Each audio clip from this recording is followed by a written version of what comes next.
Olá, 22 de maio de 2018, as principais notícias desta terça-feira estão aqui na TV Difusora. Polícia Federal investiga se Maranhão estaria em nova rota ilegal de imigração que teria como destino estados da região sudeste. Comunidades quilombolas são certificadas no estado e têm acesso ao reconhecimento de seus territórios e acesso a políticas públicas. No esporte, Copa do Nordeste tem semana de jogos decisivos e Sampaio Basquete faz segunda partida da final da LBF. E no estúdio vamos falar sobre possíveis parcerias entre Brasil e França, com o ministro conselheiro da Embaixada da França. Essas e outras notícias a partir de agora no Bom Dia Maranhão já está no ar.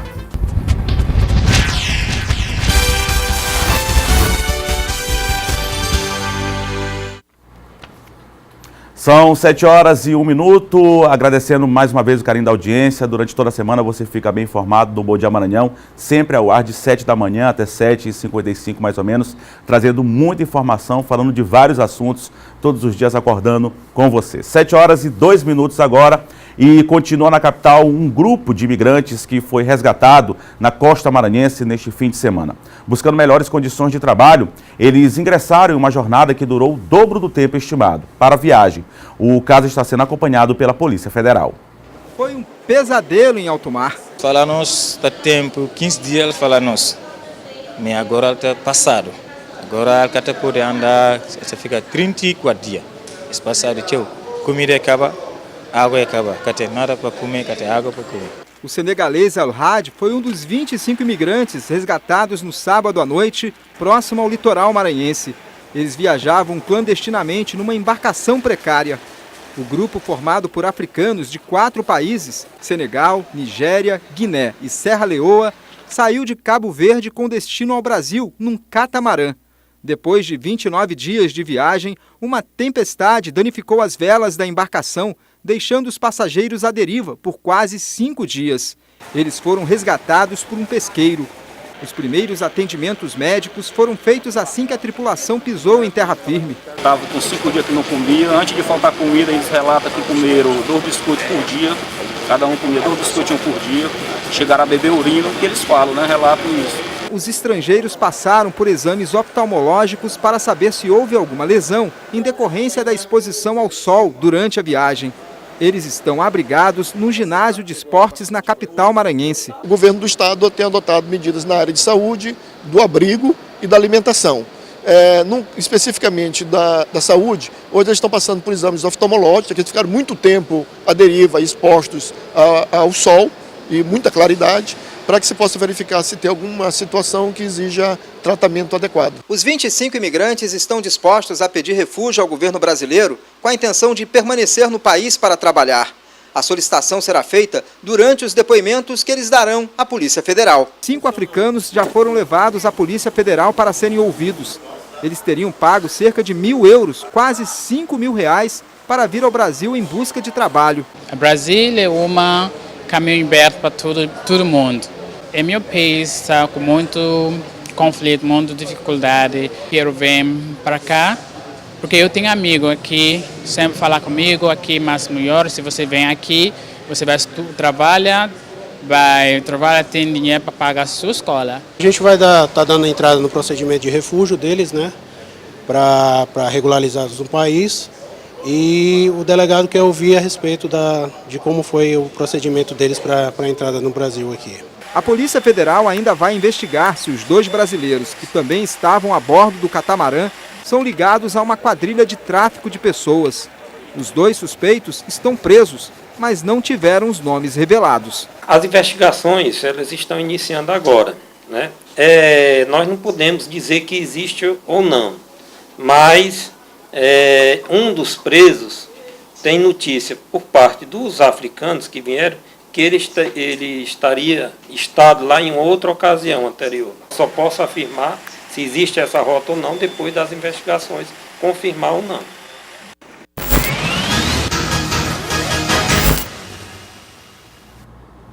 Pois é, são 7h05, aqui no estúdio já está comigo Silvan Alves. Muito bom dia, Silvan. Bom dia, Eduardo, bom dia a todos. Silvan, aí sobre essa reportagem, ainda repercute aí essa situação, a investigação continua por parte da Polícia Federal, inclusive a Justiça Federal decretou a prisão desses 2 brasileiros que estavam fazendo possivelmente o transporte dessas pessoas e, como eu disse, as investigações continuam. Tem essa questão da rota de tráfico de pessoas, né? É porque, é claro que eles não confessam, né? Estão negando, e aí cabe a polícia na investigação provar, não é? As principais linhas de investigação. A questão é do tráfico de pessoas, né, de forma ilegal para outros países, e a questão também do trabalho escravo. Há uma forte desconfiança de que, na verdade, esses africanos eles estavam vindo aqui para o Brasil, na realidade, para trabalhar em regime de escravidão. Também, existe essa possibilidade, né, em troca só de alimento e alojamento, né? Seria uma mão de obra barata, né? E aí a polícia está investigando também a possibilidade deles já serem reincidentes, né? Já terem trazido uma outra leva também de africanos para cá. Isso foi determinante para a decretação da prisão preventiva dos 2, o fato dos africanos, 5 africanos, que foram ouvidos em depoimento ontem na Superintendência da Polícia Federal aqui no Maranhão, terem afirmado de que outras vezes, né, um desses indivíduos aí foi visto lá em Cabo Verde. É provável de que ele tenha ido outras vezes lá e trouxe de forma ilegal outras pessoas para o Brasil. E é claro que a investigação vai determinar isso e para garantir a custódia dos 2, porque precisava legalizar essa prisão desses 2 brasileiros. Então a Justiça Federal decretou a prisão preventiva dos 2 até que as investigações tenham continuidade para prosseguimento. O governo do Estado, toda a estrutura montada pelo governo do Estado vai continuar atuando. Inclusive várias secretarias envolvidas, né? Isso, Secretaria de Saúde, Direitos Humanos, né? A própria Secretaria de Segurança que deu um suporte, né?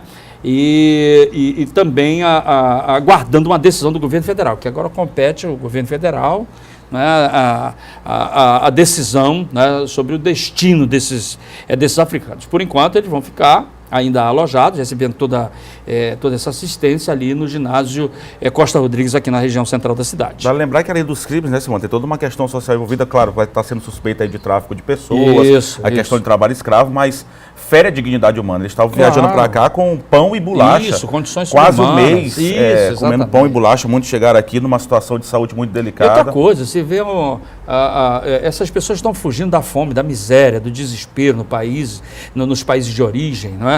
E aí, praticamente apelando para qualquer coisa, né, Silvan? E eles gastaram, sabe lá como conseguiram esse dinheiro, algo em torno, transformado em reais, algo em torno de R$5.000, cada uma dessas pessoas que pagaram em troca de vir para cá com a ilusão de que teriam uma vida melhor, não é? Teriam condições, viveriam em condições dignas, com trabalho e etc. A própria viagem já mostrou que a realidade não seria exatamente, essa, né, que a realidade seria outra, totalmente diferente. Agora, Silvan, mais um caso triste e a polícia está investigando, mas a gente sabe que possivelmente o envolvimento de briga de facções criminosas culminou com a morte de mais um inocente lá no bairro do João de Deus, né? Lá na Travessa do Engenho, as pessoas ficaram revoltadas, inclusive com a morte do Matheus, um jovem, porque as pessoas confirmaram isso lá no local, que ele não tinha envolvimento, tinha passagem pela polícia, não tinha nenhum envolvimento, ligação, né, com a organização criminosa. E ontem 2 indivíduos que supostamente estavam à procura de uma outra pessoa teriam confundido o Matheus no momento que estava sentado de costa, jogando dominó com os amigos, e aí os integrantes de uma organização criminosa chegaram de moto, né?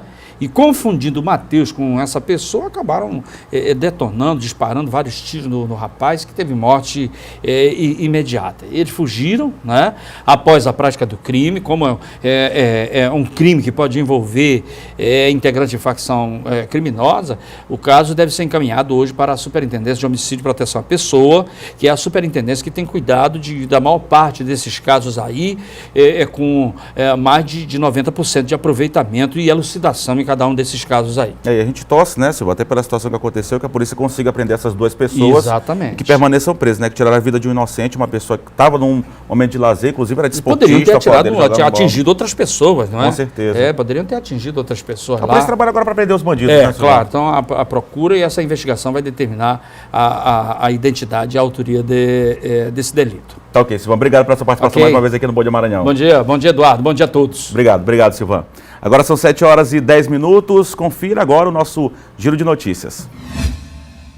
Morreu ontem em São Paulo, aos 24 anos, a modelo e influenciadora digital Nara Almeida, natural de João Lisboa, a 650 quilômetros de São Luís. Ela lutava contra um câncer de estômago desde o ano passado. Já tinha sido internada por 3 meses e compartilhou a luta contra a enfermidade nas redes sociais, ganhando apoio de fãs, amigos e artistas. Nara Almeida era seguida por 3.700.000 pessoas no Instagram. A modelo e blogueira maranhense será cremada em São Paulo. O jovem identificado como Matheus Santos foi assassinado a tiros na noite de ontem no bairro João de Deus. Matheus havia acabado de chegar do trabalho e estava jogando dominó com alguns amigos, sendo surpreendido por 2 criminosos que estavam em uma moto. Eles efetuaram 2 disparos atingindo a cabeça do jovem, que morreu no local. O jovem teria sido confundido com um criminoso que seria seu vizinho na travessia do Engenho. De acordo com a polícia, a guerra entre as facções teria motivado a tragédia. Foi localizado no município de Alcântara o corpo do adolescente Felipe Silva Conceição, de 16 anos. Ele estava desaparecido desde o dia 11 deste mês, após ter saído para pescar com um grupo na região do Mangue Seco, em Raposa. Segundo o Corpo de Bombeiros, o corpo estava desfigurado, mas a família o identificou pela camisa. Um pescador de 45 anos já havia sido encontrado morto, além de um adolescente de 15 anos de idade. Outras 3 pessoas foram resgatadas com vida. E em Imperatriz foi encontrado o corpo de um adolescente que desapareceu quando brincava com amigos na Avenida Beira Rio. Agora, o Corpo de Bombeiros continua as buscas por um homem que também teria desaparecido no Rio Tocantins no último fim de semana. As buscas iniciaram logo após o desaparecimento do adolescente, que brincava com amigos dentro da lagoa localizada na Avenida Beira Rio. As guarnições nossas de mergulho lograram êxito em encontrar, infelizmente, o corpo daquele adolescente que veio a ser fatalizado por tentar estar fazendo a travessia daquela lagoa ali da Beira Rio. O primeiro na lagoa e o segundo, não muito longe dali, no pilar da ponte Dom Afonso Felipe Gregory, que liga os estados do Maranhão e Tocantins.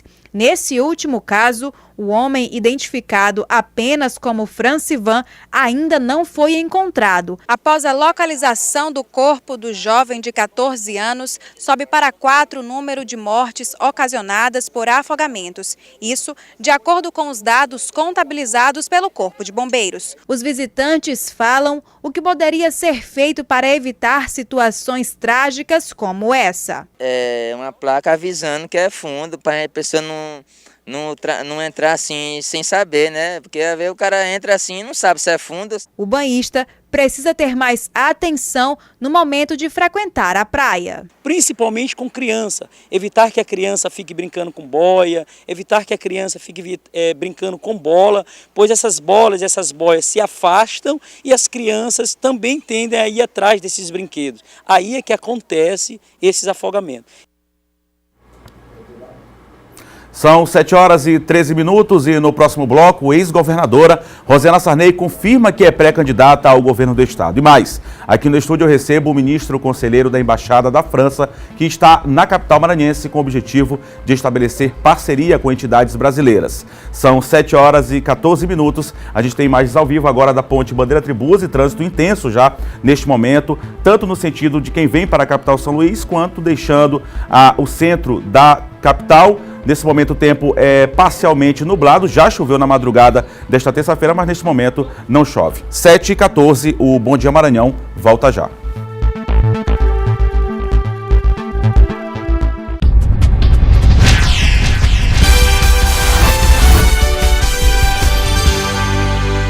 São 7h18, o Bom Dia Maranhão está de volta aqui pela TV Difusora e a Prefeitura de São Luís, em conjunto com o Governo do Estado, recebe esta semana a visita oficial do ministro conselheiro da Embaixada da França, o senhor Gilles Pécassou.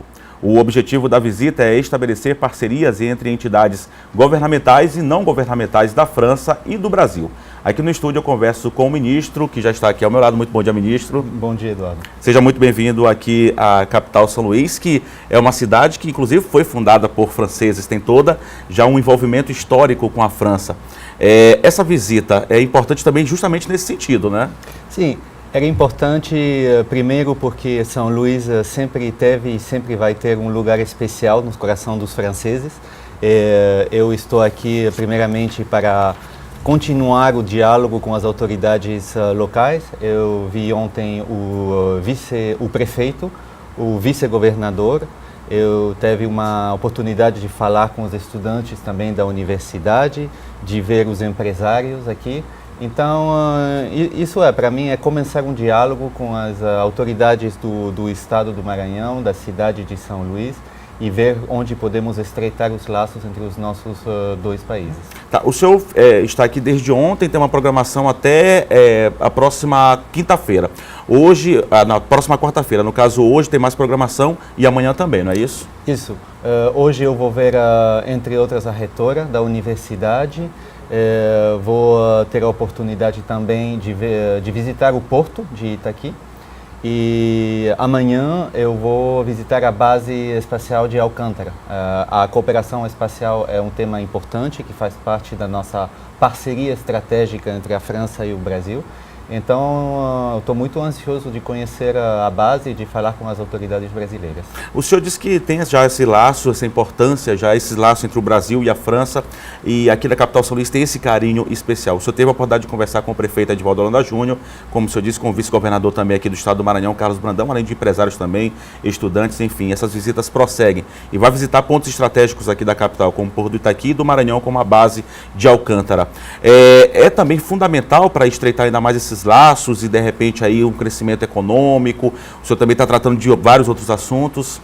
Sim, na verdade, temos muitas coisas que vão acontecer. Primeiramente, eu acho que vamos ter cada vez mais turistas franceses aqui no Nordeste, porque temos uma nova rotação aérea entre a França e o Brasil saindo de Fortaleza.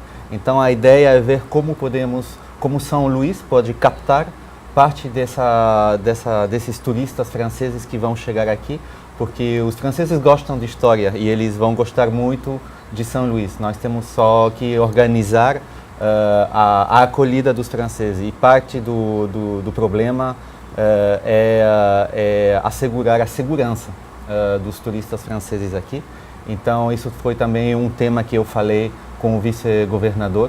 E vou continuar hoje com o secretário de Segurança, mas acho que aqui em São Luís a situação está relativamente boa, comparado com as outras capitais do Nordeste. Por exemplo, o Rio de Janeiro enfrenta uma crise de segurança muito grande. Agora, falando sobre essa questão de segurança, eu tenho uma vasta experiência nessa área, o senhor já trabalhou em outros países, já esteve visitando outros países e também nessa área turística.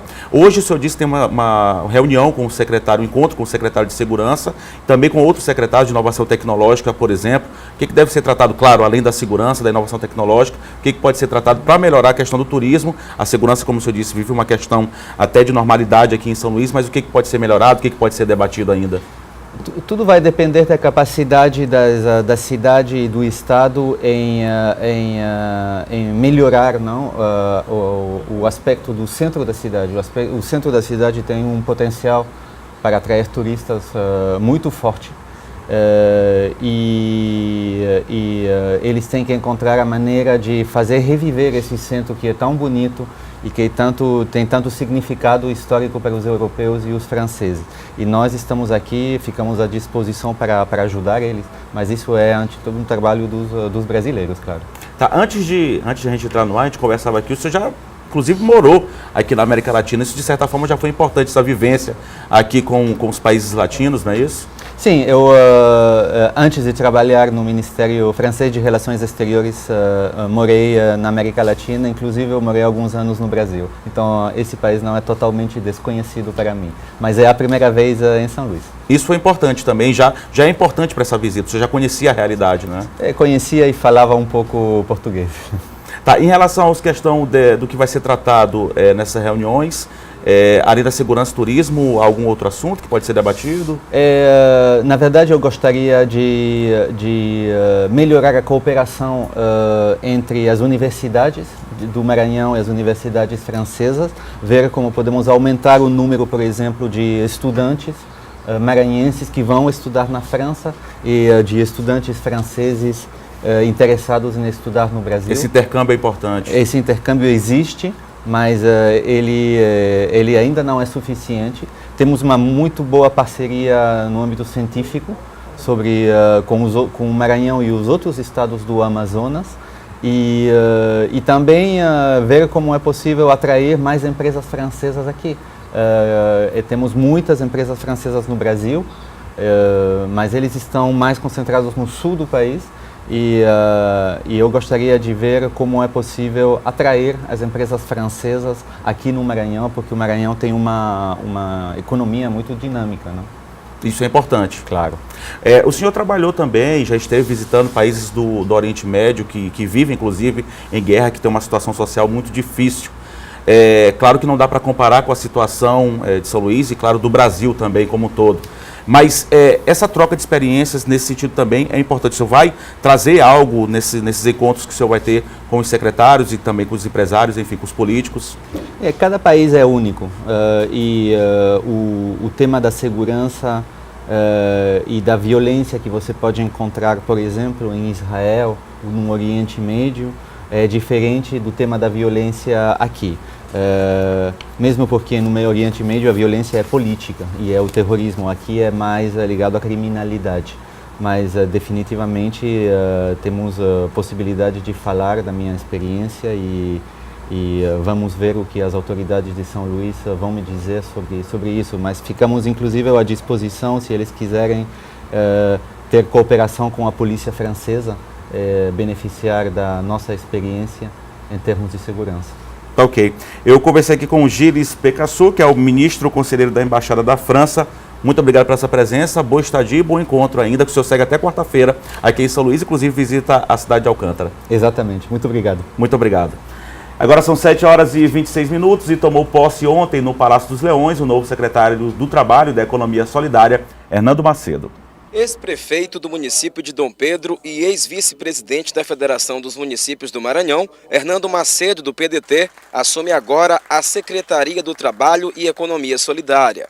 Para mim é uma satisfação enorme, eu estou muito orgulhoso hoje, já agradeci muito a Deus de fazer parte dessa equipe, uma equipe que eu admiro muitos secretários que fazem parte da minha vida. A mudança se dá como forma de continuar um projeto de descentralização das políticas de geração de emprego e renda e desenvolvimento social. É preciso que nós tenhamos secretários de várias regiões, como temos tido, deputado Glauber, deputado Fábio, que aqui estão, dos nossos companheiros da Assembleia Legislativa, deputado Rafael, porque com isso nós garantimos que haja não só a presença do governo, mas que o clamor da população dessas várias regiões possa chegar até o nosso governo. São ajustes naturais do governo. O Hernando Macedo foi prefeito de uma cidade importante do Maranhão, a cidade de Dom Pedro, milita numa região importante do estado e ele vai trazer a experiência que teve enquanto prefeito para a Secretaria de Trabalho e Economia Solidária. Apesar dos grandes desafios que fazem parte da vida de um gestor público, o secretário tem ao seu favor um grande legado deixado pelo seu partido. O PDT é um partido trabalhista, o criador do Ministério do Trabalho foi o Getúlio Vargas, o Jango foi o nosso primeiro ministro do Trabalho, o presidente nacional do PDT foi ministro do Trabalho no governo do presidente Lula, onde ele gerou mais de 12 milhões de empregos no Brasil. Então é uma pauta importante, principalmente no momento onde nós temos quase 13 milhões de desempregados no Brasil. Tenho certeza que o secretário Hernando, ex-prefeito de Dom Pedro, vai ajudar a fomentar essa política pública tão importante que é a preparação da mão de obra para o mundo do trabalho e também a geração de emprego e renda no nosso estado. 7h28, aqui a gente continua falando de política, eu já recebo o John Coutry. Muito bom dia, John. Bom dia, Eduardo, ótimo dia a todos. John, a gente começa falando sobre um assunto que inclusive a gente já repercutiu ontem e já fala em alguns dias aqui, a gente conversando no Bom Dia Maranhão, que é essa aliança que existe, o MDB, ele acaba aceitando esconder o Temer durante a campanha eleitoral, até pela rejeição que atualmente o presidente enfrenta, né? É isso, Eduardo, o Temer já foi convencido, o presidente Michel Temer, ele já foi convencido, primeiro, a não disputar a reeleição, dados péssimos índices dele, apontados, aferidos nas pesquisas, as recentes pesquisas que mostram que ele tem mais de 70% de rejeição. E aí no MDB, que é o partido dele, estava essa discussão, o que nós vamos fazer? Lançar candidato próprio, fazer uma aliança com outro partido, lançar o próprio Temer candidato, e o Temer já foi convencido, o presidente Temer já foi convencido a ele não ser candidato à reeleição. Aliás, ele ser candidato, reeleição não, porque ele entrou ali de uma forma chamada golpe, né? Golpe político. O primeiro ponto é esse. O segundo ponto é que ele queria, já que ele não seria candidato, presidente Michel Temer, que alguém que ele fosse apoiar, então alguém do partido dele o defendesse o seu governo. E aí era outro obstáculo dentro do MDB, ali do seu partido, do grupo político. Poxa, como a gente vai defender o Temer com essa alta rejeição, acaba atrapalhando a candidatura do partido ou de outra sigla ali aliada. Pronto, já convenceram o Temer também. Pronto, não vamos defender o seu nome. O que ficou discutido? Que vai se defender, por exemplo, o legado, vai se defender, por exemplo, algumas reformas e ações implementadas pelo governo Temer, mas sem citar o nome dele. Ou seja, alguns avanços, alguns aspectos pontuais de avanço do governo dele serão defendidos pelo candidato do MDB ou candidato que ele apoiar, mas sem citar o nome dele, devido à alta rejeição aí diante da população brasileira. Ou seja, qualquer candidato hoje que tiver o apoio do MDB não vai citar o nome do Temer, vai citar, por exemplo, digamos assim, algumas melhorias ali. Frisar a questão do governo, que o governo avançou em alguma área. Algumas áreas melhorou, tal, mas sem citar o Temer. E aí o que acontece? No MDB tem a possibilidade do Meirelles, né, o ex-ministro Meirelles ser candidato, ou então do MDB apoiar a candidatura do Geraldo Alckmin. Essa possibilidade de aliança, né? Essa possibilidade, que também enfrenta muitas dificuldades, Eduardo, aí, o Geraldo Alckmin, ele que não vai bem em São Paulo nas pesquisas e não vai bem no Brasil. Não consegue deslanchar, está muito abaixo, chega a 5%, 6% nas pesquisas, ou seja, muito abaixo diante do PSDB, diante do governador de São Paulo e de um nome que já foi candidato a presidente da República, ou seja, o Alckmin está bem abaixo da expectativa do próprio PSDB e já trabalha, inclusive, o nome do Dória, já é discutido nos bastidores, já colocaram até o nome do Dória em pesquisas internas ali dentro do PSDB. Então é isso. O MDB, então, vai sim, pode ter candidato próprio, ou então se coligar, fazer uma aliança com outro partido, mas o Temer será descartado, jogado de lado, não vão se falar no nome dele, apenas em alguns avanços do seu governo, mas sem dizer que é o Temer. Até porque ele pleiteava, né, John, até um certo tempo atrás, ainda ser candidato à reeleição, mas com essa rejeição é praticamente possível ele conseguir uma vitória, conseguir se eleger, por isso que esse trabalho todo aí de bastidores envolvendo o MDB e também essas possíveis alianças com o PSDB. Agora, ainda falando do partido, o MDB, finalmente acabou o mistério, né, John? A ex-governadora Rosiana Sarney, ela fez uma reunião ontem e declarou que vai ser candidata aí ao governo do estado, né? A ex-governadora Rosiana Sarney, nós falamos ontem, segunda-feira, falamos que ia ter essa reunião. Antecipamos ontem aqui no Bom Dia, né? Falamos que ia ter mesmo essa reunião. E aconteceu a reunião da ex-governadora Rosiana Sarney, ali na casa da família no Calhau, aqui em São Luís. Ela reuniu o grupo político ali dela e fez o anúncio de que, de fato, será candidata ao governo do Maranhão. Nós temos um vídeo com a fala da Rosiana Sarney, em que ela detalha realmente que será candidata mais uma vez ao governo do Maranhão. Vamos acompanhar. Eu assumo de vez, mais uma vez, o posto de guerreira do Estado.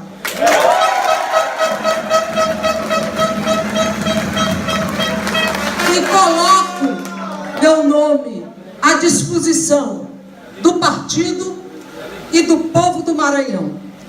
Estarei pronta, com as minhas energias reforçadas, para, de novo, enfrentar uma campanha eleitoral. E vocês sabem que quando eu começo uma campanha eleitoral, eu vou para cima.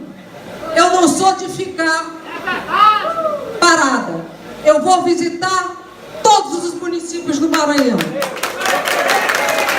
Vou conversar com as pessoas. Vou novamente mostrar quem é a Rosiana, trabalhadora, guerreira que... Pois John, quando ela fala que ela vai novamente visitar, a gente sabe que já teve aquela primeira etapa da caravana, que a ex-governadora visitou alguns municípios maranhenses, e ela, pelo que ela disse aí, ela deve retomar essa visita, né? É isso, vai retomar as visitas a mais 50 municípios, E aí pronto, acabou esse mistério, esse impasse, essa dúvida em relação à candidatura da Rosiana. Pronto, ela vai para o fronte, vai para a batalha, vai encarar a eleição. Ela mesma, Eduardo, reconheceu no seu discurso ali que será uma eleição muito difícil, tendo em vista as pesquisas que apontam o governador Flávio Dino com 60% das intenções de voto e ela com 30% consolidada no segundo lugar. Ou seja, a eleição hoje está polarizada entre o Flávio e a Rosiana Sarney. E ela reconhece que vai ser muito difícil a eleição, vai ser difícil enfrentar o Flávio, vencer o Flávio. E ela pediu a ajuda do seu grupo político que esteve presente. A Rosiana Sarney passou o dia de domingo todinho ligando para lideranças políticas, prefeitos, deputados, vereadores, mas poucos se fizeram presentes. Apenas 3 prefeitos ali presentes, entre os quais o prefeito de Imperatriz, o Assis, e outros 2 prefeitos de cidades pequenas, Magalhães de Almeida e São Pedro dos Crentes.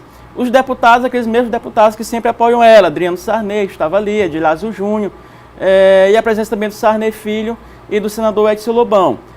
Então foi ali um evento, se esperava mais porque antigamente a Rosiana Sarney, como sabe onde ela ia, tinha sempre muitos prefeitos, muitos deputados, muitas lideranças políticas, mas a maioria não atendeu a sua convocação ontem. E interessante falar, Eduardo, que ela pediu mais uma chance de ser governadora do Maranhão, reconheceu que errou, mesmo depois de 4 mandatos, ela vem dizer que reconheceu que errou e pede mais uma chance, ou seja, o 5º mandato. A Rosiana quer retornar ao Maranhão, mais uma vez governar o Maranhão, lembrando que quando ela foi governadora, Eduardo, deixou 2 milhões de maranhenses na miséria, abaixo da linha de pobreza, ganhando menos de R$180 por mês, deixou 64% da população passando fome, 19% de analfabetos, ou seja, os últimos lugares, o Maranhão, nos últimos lugares dos indicadores sociais do IDH, das 15 piores cidades com renda per capita com IDH, na gestão de Rosiana, 10 eram no Maranhão, ou seja, todo esse legado negativo ela vai ter que explicar para os eleitores na eleição deste ano. Vai ter que se fazer uma comparação do eleitorado maranhense entre o atual governo e o governo passado, aquele que for melhor. A população vai fazer a comparação e nós sabemos que a ex-governadora também deixou o governo com uma série de escândalos ali, várias denúncias de corrupção, então tudo isso vai ter que ser explicado na campanha deste ano e por isso que a rejeição da ex-governadora ainda é muito alta, Eduardo. Por conta disso, Maranhense se lembra da época dos ônibus queimados, de cabeças decapitadas ali em Pedrinhas, aquelas rebeliões, ou seja, são dados negativos que pesam no currículo, que marcam a história dos governos da ex-governadora Rosiana Sarney. Então é isso que talvez ela pensou muito, mas ela foi chamada para ser candidata, até para ajudar o próprio Sarney Filho, que é pré-candidato ao Senado e precisaria de uma candidatura forte ali encabeçada pela Rosiana para ali fazer ele senador, eleito senador nas eleições deste ano. Então foi isso o evento, ela deve reunir outra vez para anunciar a segunda etapa aí da caravana de visita aos municípios maranhenses. A gente segue acompanhando todo esse desenrolar dessa situação também, acompanhando aí o período que antecede. Agora, só para finalizar, John, o Ministério Público pediu o afastamento do prefeito de Barreirinhas, não é isso? O Ministério Público pediu, a comarca de Barreirinhas ajuizou uma ação civil pública ali por ato de improbidade administrativa e o MP pediu ao Ministério Público o afastamento do prefeito Albérico Filho, de Barreirinhas, pediu o afastamento dele por conta ali de atrasos no calendário escolar do município de Barreirinhas. Ou seja, era para ter iniciado as aulas em fevereiro e não iniciaram, e aí ele acabou atrasando o calendário e isso motivou essa ação civil pública por improbidade e o MP quer o afastamento do prefeito por conta desses prejuízos causados à educação de Barreirinhas, causados ao calendário escolar do município. E aí vamos aguardar qual será a manifestação em relação a isso, Eduardo. Tá ok. Dessa mesma ação que tanto pede o afastamento do Albérico Filho, prefeito, quanto do secretário de Educação do município. Obrigado, John. Obrigado, Eduardo. Até daqui a pouquinho, no ponto e vírgula, no finalzinho da tarde, na volta do serviço, às 6 horas da tarde, na Difusora FM 94,3. Discutindo os bastidores da política. Muito obrigado, John. Valeu, muito obrigado, bom dia. Agora são 7 horas e 38 minutos e no próximo bloco, Copa do Nordeste, tem semana de jogos decisivos e Sampaio Basquete faz a segunda partida da final da LBF. 7h38, o Bom Dia Maranhão volta já.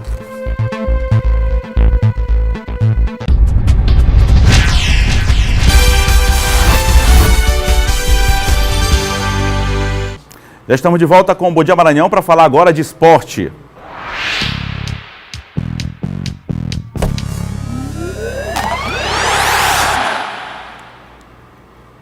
E a gente já começa falando de Copa do Nordeste. Copa do Nordeste.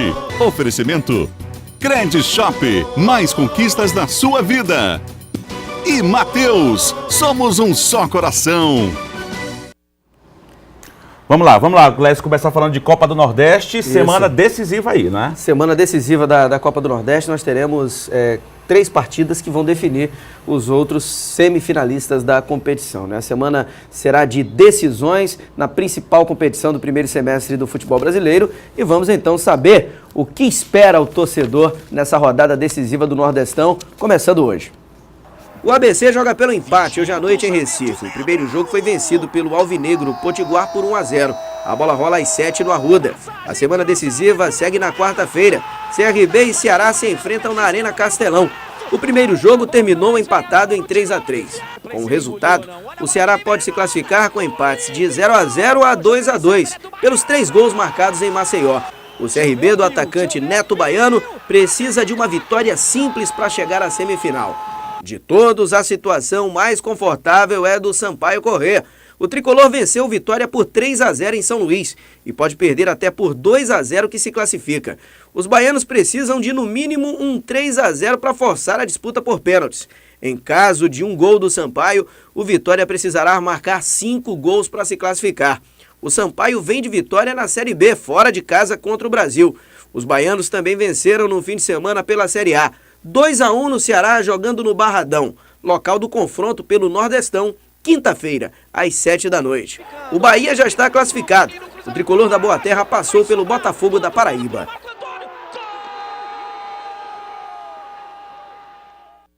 Pois é, os jogos começando hoje, o ABC tem essa vantagem interessante contra a equipe do Santa Cruz, mas o Sampaio é quem tem a vantagem mais confortável. O tricolor desembarcou ontem na Bahia, está treinando no CT do Bahia, treinou ontem pela manhã, vai treinar hoje de novo, aguardando esse desafio contra a equipe do Vitória. E o atacante William, que cumpriu suspensão na Série B na partida contra o Brasil de Pelotas, já está integrado ao grupo do Sampaio Corrêa. Chegou em Salvador na noite de domingo, treinou ontem com o grupo e deve voltar a ser titular do Sampaio. Sampaio que já tem 3 reforços contratados. O Raul, lateral esquerdo, o volante Mateus, que deve chegar hoje na capital maranhense, e o atacante Alexandro, ex-Ponte Preta, que passa por exames médicos e deve assinar contrato com o Sampaio Corrêa amanhã e estrear, não sei se contra a Ponte Preta na segunda-feira, caso apareça no bid, mas já na sequência da Série B e quem sabe da semifinal da Copa do Nordeste.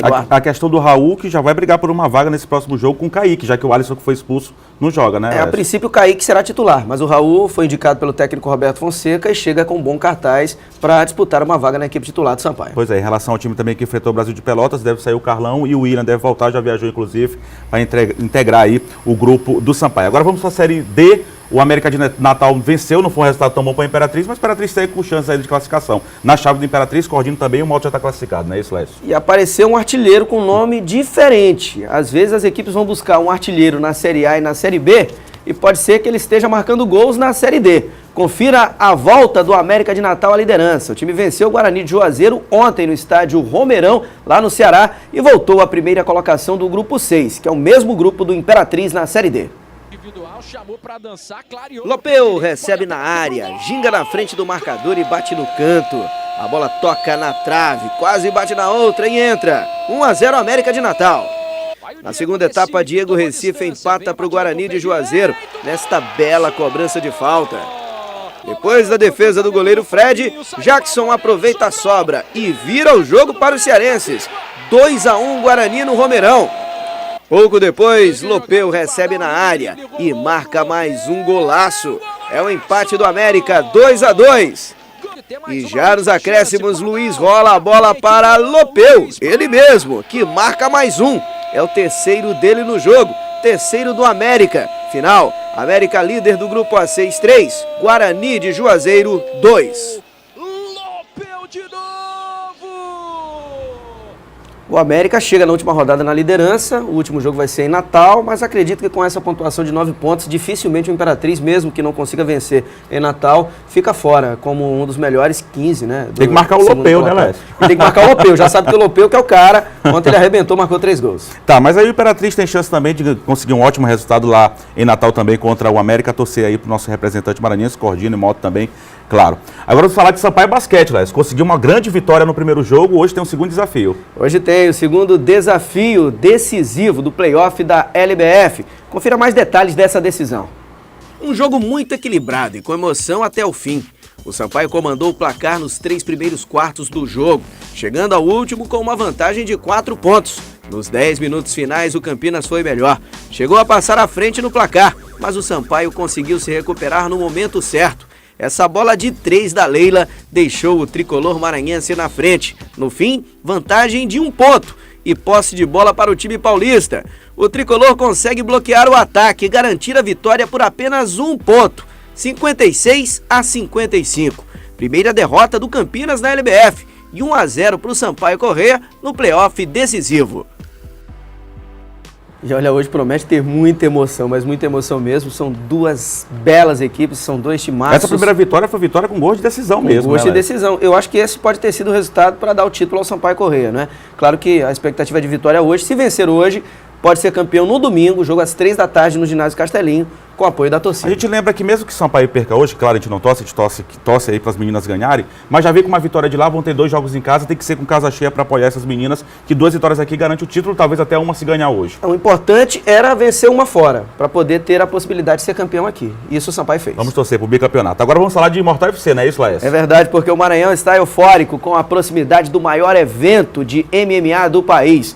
O Imortal FC, que será realizado pela primeira vez no Nordeste em 2 de junho, em São Luís, em sua 9ª edição, terá 10 embates no card no ginásio Castelinho. Uma das principais atrações, claro, é o lutador maranhense, o Zuluzinho, que volta a praticar o esporte depois de 8 anos, num retorno bastante aguardado.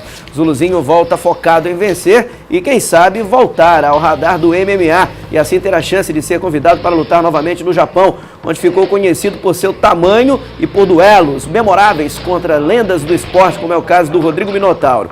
Os ingressos variam entre R$30 e R$90, ainda está disponível meia entrada, é dia 2 de junho no ginásio Castelinho, mais um evento com a marca do Sistema Difusora. Ansiedade muito grande para a chegada dele, valeu, Laércio, obrigado. Um abraço, Eduardo, bom dia. Até amanhã com mais esporte aqui no Bom Dia Maranhão. Agora são 7h49 e neste período do ano cresce o número de pacientes diagnosticados com virose nos hospitais da capital. Os sintomas geralmente são os mesmos. Muita febre, muita dor de cabeça, tontura, chegou até a desmaiar, fraqueza, muita fraqueza. São esses mesmos sintomas que têm levado muita gente a procurar atendimento médico. Neste hospital da capital, filas se formam. A maioria dos pacientes são os idosos e as crianças. Problema na garganta, com febre e outras coisas a mais. As viroses têm sido uma das principais causas da aglomeração de pessoas nestes locais. O vírus da gripe é o mais comum entre os casos registrados nas unidades de urgência e emergência. A infectologista explica que a mudança de clima ajuda, mas existem outros fatores que contribuem para que ele se espalhe. O hábito de espirrar na mão, de tossir na mão, ao invés de se proteger na roupa ou no braço. Na hora que ele contamina essa mão, ele aperta a mão do colega, ele pega na maçaneta. A criança, ao invés de ir para a praia, ir para um parque aberto, está nos parquinhos fechados, está em ambientes mais fechados e aglomerados, brincando dentro de casa, pouca ventilação, pouco sol, tudo isso propicia as infecções nessa época. Os sintomas da gripe são bem parecidos com os de outras doenças, como a dengue, por exemplo. Por isso é importante o paciente ter bastante atenção e procurar atendimento médico, se for preciso. Uma coisa é o resfriado comum, outra coisa é a gripe. A gripe realmente ela faz essas manifestações mais sistêmicas de mal-estar, de dor muscular, de adinamia. Então, se a pessoa apresenta esse quadro, pode realmente confundir com o quadro de dengue. E é um quadro de gripe mais exuberante, mais importante, precisa procurar o pronto-socorro, precisa procurar o médico para ser avaliado e conduzido. Para ficar longe da gripe, alguns cuidados são importantes, como manter as mãos limpas por meio de água, sabão e álcool em gel, além de se prevenir por vacinas disponíveis em postos de saúde. Então, dicas importantes e o Bom Dia Maranhão fica por aqui. A todos uma ótima terça-feira, às 11h50 da manhã, tem o Na Hora D e mais informações também no nosso portal ma10.com.br. A todos uma ótima terça-feira, a gente se vê amanhã.